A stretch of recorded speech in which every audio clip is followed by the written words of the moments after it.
And let me just tell you real quick, it was about 3.5 years ago, Sean O'Hare, myself, a few other folks from Surfrider, we've been working with Oceana to try and get the cruise ships to stop dumping their waste. Well, that sort of evolved and ended up becoming this. When we were on a Royal Caribbean ship looking at what they were doing, they actually did a pretty good job. And afterwards, the Coast Guard guy who actually had been with Coast Guard, who I knew personally, had become the Vice President of Environmental for Royal Caribbean. And he said, why don't you guys look at those guys across the bay? And he was pointing at the casino ships.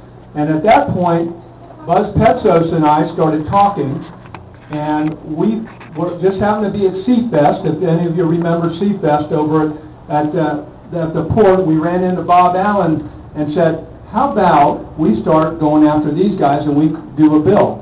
And that year, Bob ran it, Senator Mike Karadopoulos ran it, and that began a process. And it was a 3.5-year process that many of us worked on in the hallways in Tallahassee, in the offices in Tallahassee, and many of you through paddle outs all the way from Madeira Beach to Palm Beach to Cape Canaveral. It really is what you all did. And one of the people that was really tied it all together that we would not have been able to do this with was our own Erica. Thank you so much, Erica.